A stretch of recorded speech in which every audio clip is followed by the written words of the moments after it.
Bihar TV 20 में आप सभी का स्वागत है।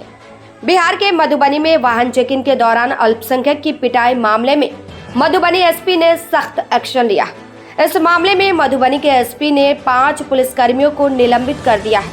साथ ही तत्काल प्रभाव से पुलिस केंद्र में सेवा देने का निर्देश जारी किया है। खास बात यह है कि इस मामले में थानाध्यक्ष और प्रशिक्षु डीएसपी गौरव गुप्ता को भी पद से हटा दिया गया है। बेनीपट्टी थाने के एएसआई मुकेश कुमार, हवलदार रंजीत, आरक्षी विक्रम कुमार, चौकीदार सुरदीप और चौकीदार सुरेश पासवान को मौलाना की पिटाई केस में निलंबित कर दिया गया है, जबकि थानाध्यक्ष प्रशिक्षु डीएसपी गौरव गुप्ता को उनके पद से हटाकर पुलिस कार्यालय में ट्रांसफर किया गया है। इन सभी 5 पुलिसकर्मियों को निलंबित करने से विभाग में हड़कंप है।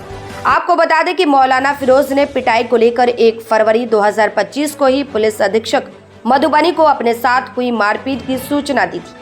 पुलिस अधीक्षक मधुबनी ने जांच रिपोर्ट मांगी। जांच हुई तो सीसीटीवी फुटेज के आधार पर बने जांच रिपोर्ट पर एसपी योगेंद्र ने सख्त कार्रवाई की।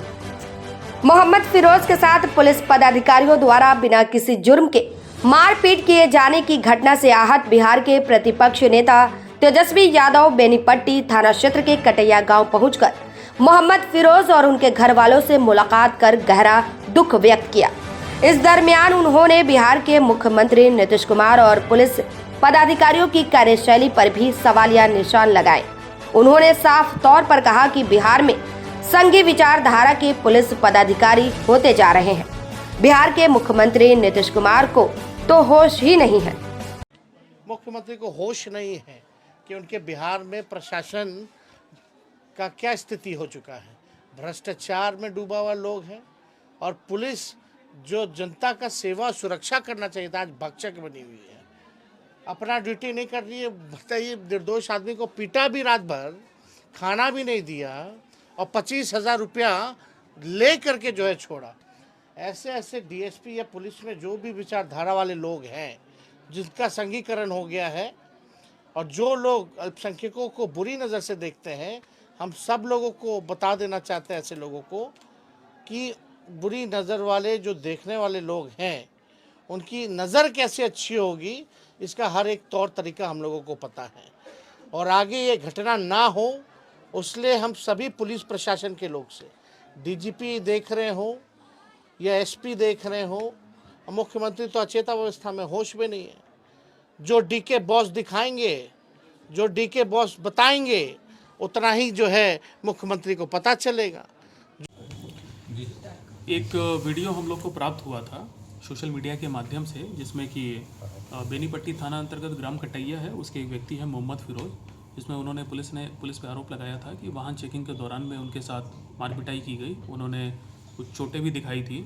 तो इस पूरे मामले को बहुत ही सीरियसली लेते हुए मेरे द्वारा डीएसपी हेडक्वार्टर के नेतृत्व में एक जांच टीम का गठन किया गया था और डीएसपी हेडक्वार्टर ने पुलिस स्टेशन में जाके सारी चीज़ों को देखा है। सीसीटीवी कैमरा जो वहाँ लगे हैं और अन्य पदाधिकारियों का बयान लिया है, जो पीड़ित व्यक्ति हैं उनका भी बयान लिया गया है, उनके परिजनों का बयान लिया गया है। उसके बाद उन्होंने अपनी जांच रिपोर्ट दी है और जांच रिपोर्ट के बाद इसमें मेरे द्वारा कार्रवाई की गई है, जिसमें कि कुल 5 लोगों को सस्पेंड किया गया है, जिसमें थाने के सह आनी मुकेश कुमार, हवलदार रंजीत कुमार, सिपाही विक्रम कुमार, चौकीदार सुरेश पासवान और चौकीदार सुरदीप मंडल, इन 5 को सस्पेंड करके तत्काल प्रभाव से लाइन क्लोज किया गया है और इन पर विभागीय कार्रवाई चालू करने के मेरे द्वारा आदेश दिया गया है। इसके अलावा जो वहाँ परीक्षमान डीएसपी हैं, उनको भी वहाँ से स्थानांतरित करते हुए मेरे द्वारा पुलिस हेड को यहाँ पे पुलिस अधीक्षक कार्यालय में अटैच किया गया है और वहाँ पे जल्द ही नए थानाध्यक्ष की नियुक्ति की जाएगी।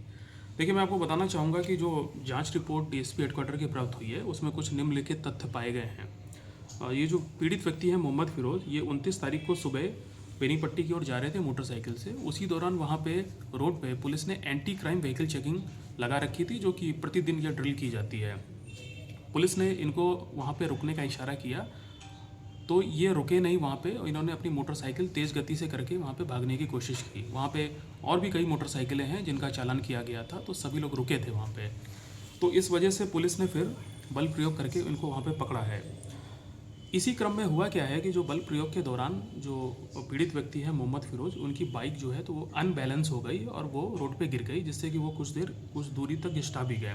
उसके बाद पुलिस ने उनको उठाया है, फिर उनको पुलिस गाड़ी में बैठाया है और वहाँ से फिर बेनीपट्टी थाना पुलिस उनको लेके गई और थाना पे लाने के बाद उनको सरिस्ता कक्ष में सीसीटीवी की निगरानी में ओडी पदाधिकारी के देखरेख में वहाँ पे उनको बैठाया गया ताकि उनके जो मोटरसाइकिल के कागजात हैं उसको जांचा जा सके। थाना पे आने के बाद जो पीड़ित व्यक्ति हैं मोहम्मद फिरोज़, उन्होंने अपनी गाड़ी के कागज़ या फिर आधार कार्ड या भी कोई भी पहचान जो कागज़ है वो पुलिस को वहाँ पे नहीं वो प्राप्त करा सके, तो उससे पुलिस को ये पता भी नहीं चल पाया कि वो उनकी पहचान क्या है। इसके बाद दोपहर में मोहम्मद फिरोज़ ने अपने मोबाइल से परिजनों से बात की, उन्होंने परिजनों को जानकारी दी। उसके बाद उनके जो परिजन हैं उनकी मोटरसाइकिल के कागज़ पुलिस स्टेशन पर लेके आए। पुलिस ने जब पाया कि गाड़ी का जब सत्यापन पूरा किया तो उसके बाद शाम को पीड़ित व्यक्ति के 2 रिश्तेदारों को बुला के एक पीआर बॉन्ड पे छोड़ के भरा करके उनको छोड़ा गया और यही इसमें एक नॉर्मल प्रोसीजर है। देखिए एक चीज़ है इसमें कि थाना और सरिस्ता कक्ष में आपको पता ही होगा कि आजकल सभी पुलिस स्टेशन में हर कमरे में कैमरे लगे होते हैं। तो थाना में जो सरिस्ता कक्ष है वहाँ भी सीसीटीवी कैमरा लगा हुआ था और हम लोग ने जितना भी अवलोकन किया है, कई सारी फुटेज देखी हैं, घंटों की देखी हैं, तो उसमें जो पीड़ित व्यक्ति है मोहम्मद फिरोज़, वो बहुत ही सामान्य अवस्था में बाथरूम आते हुए जाते हुए, सुबह सुबह पुलिस स्टेशन में एंटर करते हुए, इवन पीआर बॉन्ड भरते हुए और शाम को जाते समय वो खुद अपनी मोटरसाइकिल पर बैठ के जाते हुए दिख रहे हैं।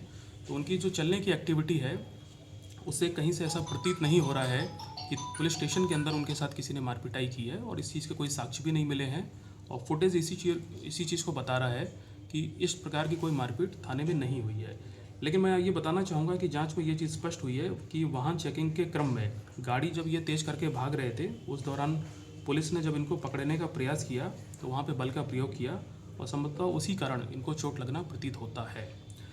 तो इस पूरी चीज़ को और इसके अलावा कुछ गलतियाँ हैं जो थाने पे जो उस समय पदाधिकारी थे उनसे गलतियाँ हुई हैं। जैसे कि देखिए थाने पे ओडी पदाधिकारी की ये जिम्मेदारी होती है कि यदि कोई व्यक्ति उसको कहीं भी थोड़ी बहुत भी चोट लगी है तो वो जब पुलिस स्टेशन आता है तो उसका मेडिकल चेकअप कराना चाहिए। ये वहाँ पे जो ओडी पदाधिकारी हैं ये उन्होंने नहीं कराया और यही नियम कहता है, तो इनकी वहाँ पे लापरवाही पाई गई है।